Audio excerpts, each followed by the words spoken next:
Shalom, meus amigos, um bom dia a todos vocês. Entramos em contagem regressiva para o início da celebração de Pêssah. Já estou com minhas malas prontas, não vou passar Pêssah em Jerusalém, vou para a casa do meu amigo Rabino Shai Dieck, na cidade de Ramler, que se localiza na grande Tel Aviv, né? Rabino que me auxiliou tanto no meu processo de Teshuvá, um grande amigo, nós trabalhamos juntos também. E eu faço questão sempre de passar Pêssah na casa dele. É verdade que nos últimos 2 anos isso não foi possível por causa da Covid. Estou ansioso para pegar o trem e ir para Ramler. Mas eu queria transmitir a vocês algumas mensagens. Primeiro dizer que a noite de ontem foi uma noite de guerra para nós judeus religiosos. Aí você vai dizer, teve atentado terrorista de novo? Não, meus amigos, a guerra foi a guerra contra o Hametz. E toda a família judia que passou esses últimos dias limpando a sua casa e retirando tudo que está relacionado a Hametz no dia de ontem, concluiu o seu trabalho. Eu concluí há poucas horas atrás, ainda durante a noite, descansei um pouco.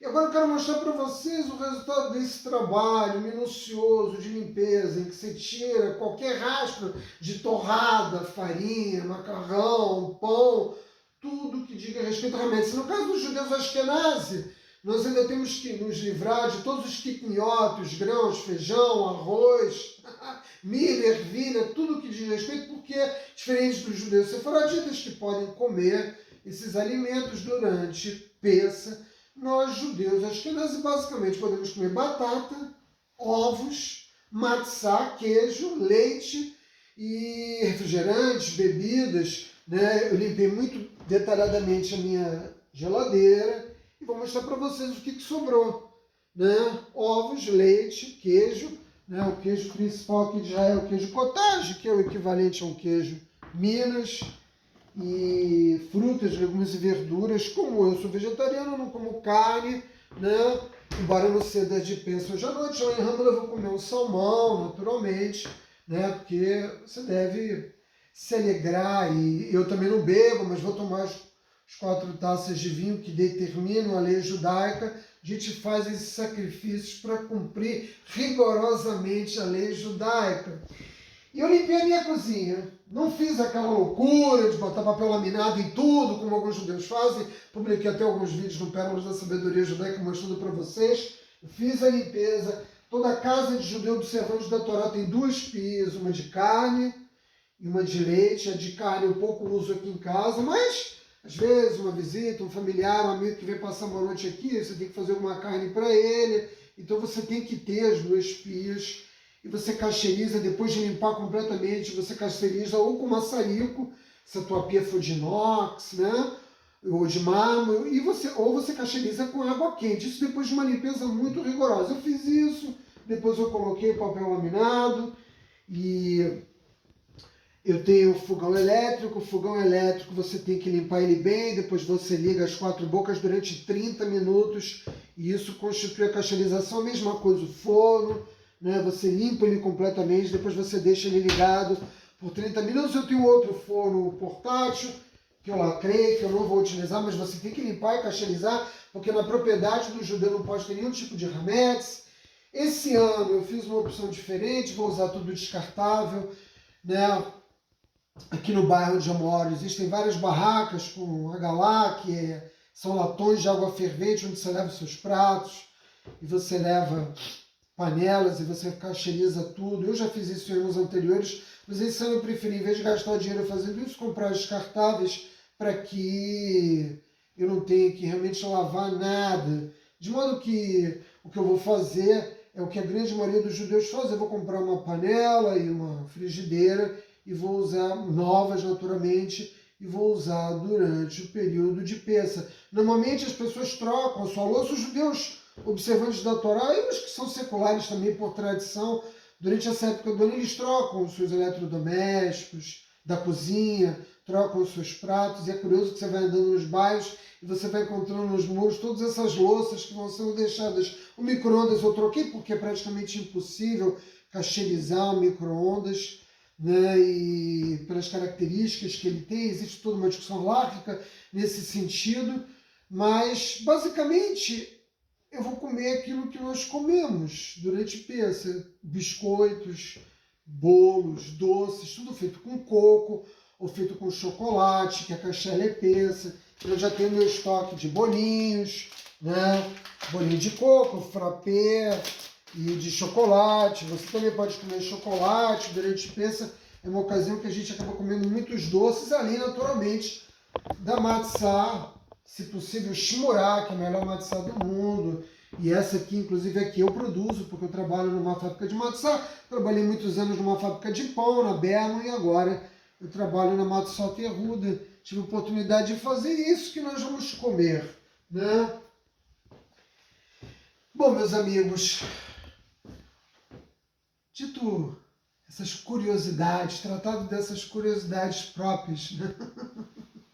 De uma casa judia, durante Pêssego eu tenho uma poderosa mensagem também para transmitir para vocês durante Pêssego.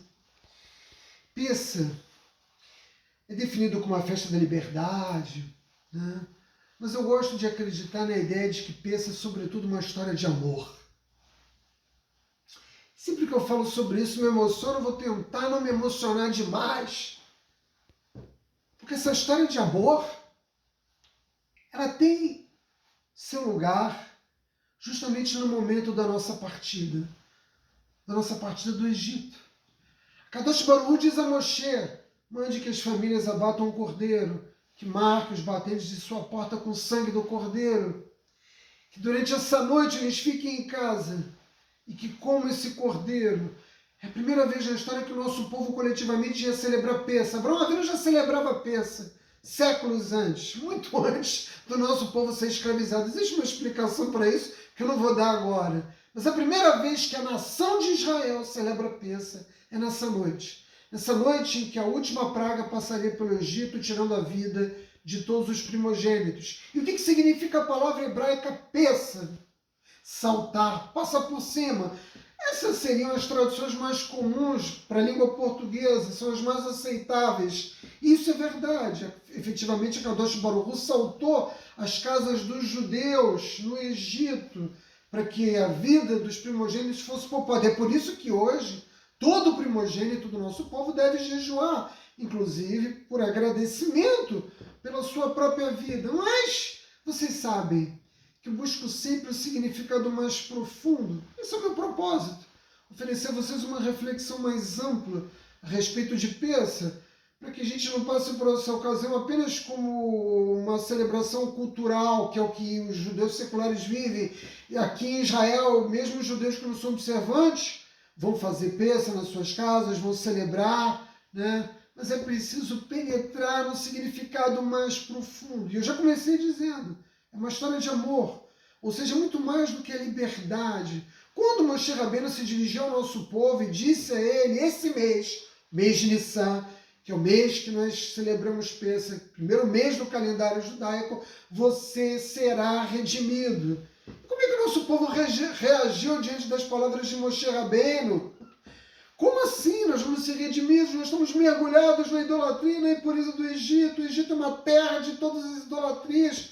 Como é que a Kadosh Baruch Hu vai nos libertar? E Moshe disse a ele, isso tudo está registrado no Midrash, Shira Shirim Rabá. Moshe disse, já que Hashem quer redimir Israel, ele não vai olhar, pois está pulando as montanhas. Essas palavras são tão poderosas que o rei Salomão, em seus cânticos, vai registrá-las, imortalizá-las.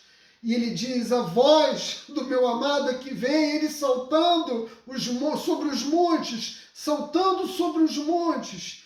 E o nosso povo disse, mas Moshe, como a Kadosh Baruch Hu vai nos redimir se passaram apenas 210 anos e o decreto é que o nosso povo será escravo por 400 anos?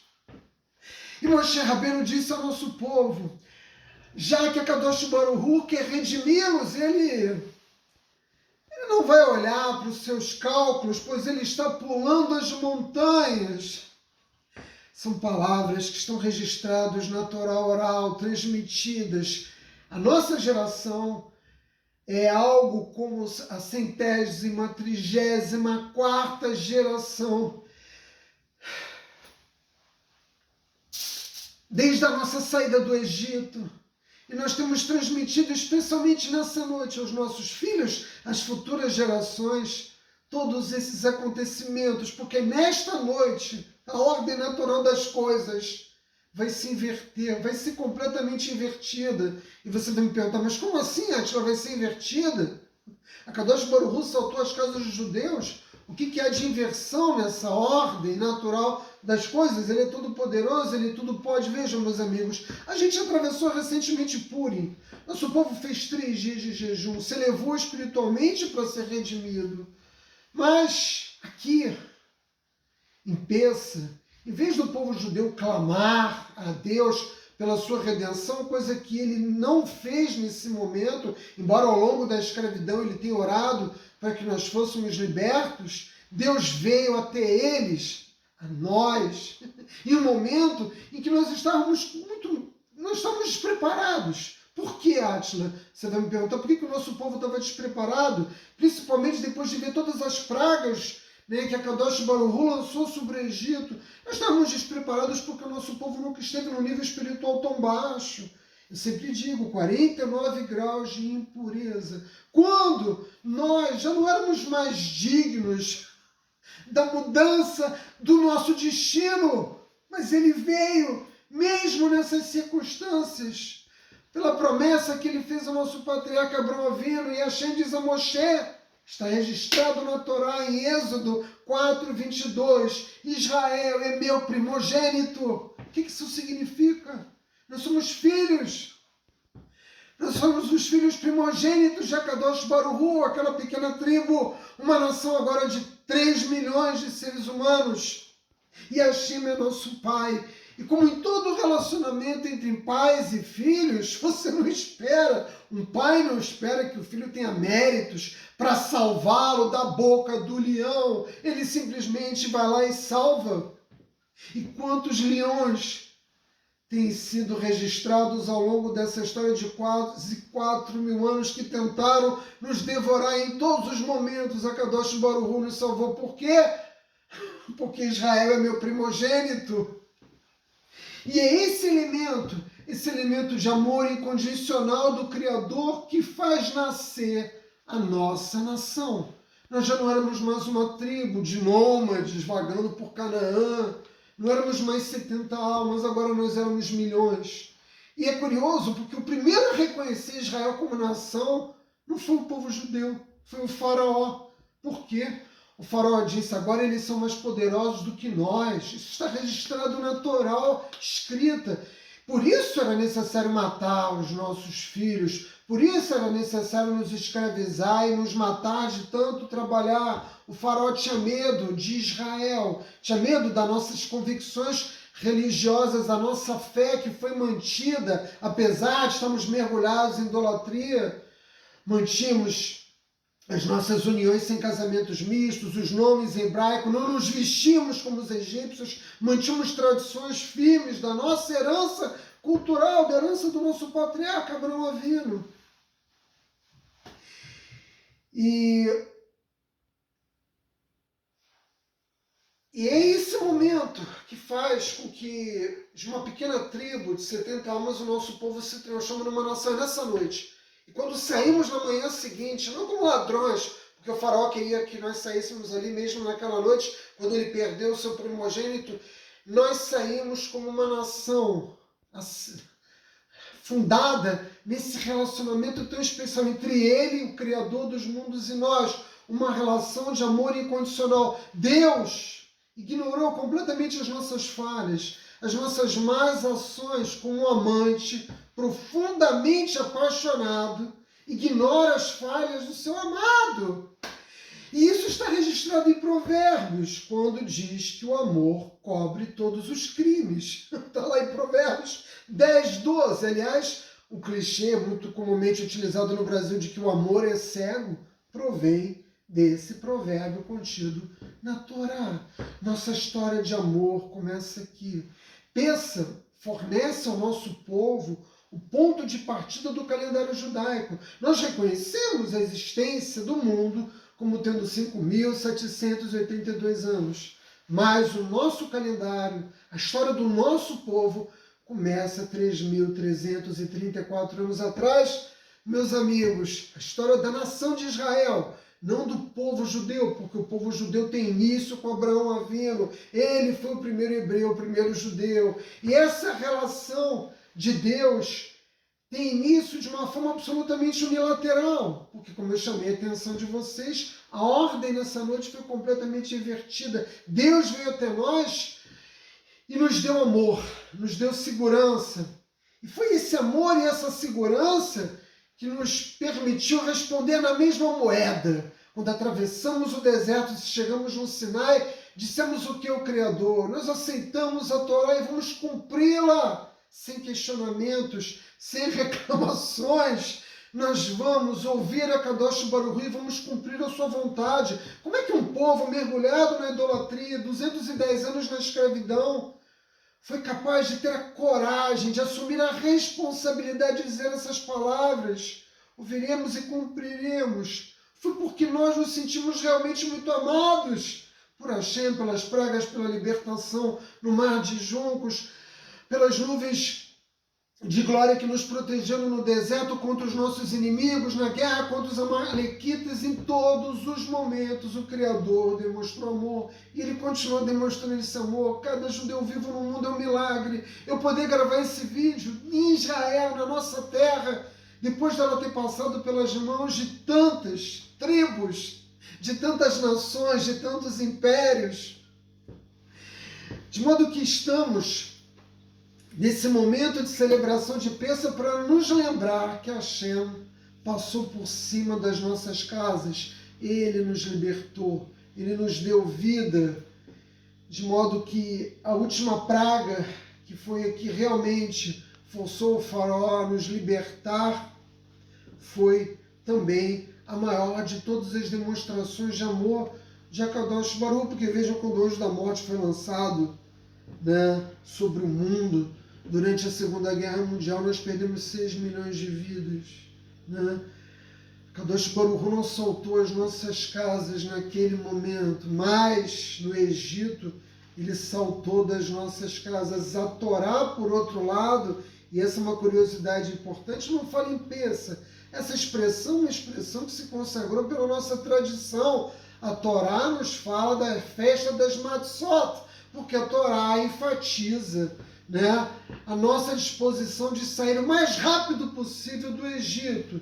Deus e Israel apreciam lembrar, Kadosh Baruch Hu aprecia lembrar, e nós também na noite de hoje, a bondade, a contribuição que forjaram esse relacionamento. Vocês sabem que toda união para ter êxito, ela precisa ter amor, ela precisa ter confiança, ela precisa ter apreço. É assim entre um marido, uma mulher, um filho, um pai, entre amigos. E foi essa relação que nós construímos a partir daquela noite. De modo que nós não nos relacionamos com Deus na condição de servos e senhor, de rei e súditos. A nossa relação com a Kadosh Baruch Hu é de amado e de amante. E eu devo dizer a vocês, essa noite tudo isso vai acontecer de novo. A Kadosh Baruch Hu vai estar lá, nos planos celestiais, nos assistindo as nossas ações. E nós, mais uma vez, vamos estar implorando ao Criador pela nossa redenção. E como nós vamos ser mais uma vez abraçados pelo amor do Criador, nós devemos uma vez mais confiar e devemos ter a coragem, como o nosso povo teve no deserto, no Monte Sinai, a coragem de assumir a responsabilidade de cumprir a lei que o Criador nos deu no Monte Sinai. Esse é o único caminho para a redenção, meus amigos. E enquanto o nosso povo não assumir a responsabilidade de seguir a sua vida orientada pela Torá, a redenção não chegará. Mas todos nós acreditamos e nos esforçamos para que seja nessa noite o início da fase final da era messiânica, e que o único Mashiach nos seja enviado, e que seja em breve. Em nossos dias, meus amigos, Hak Pesach Sameach, Kasher Vesameach. Vai!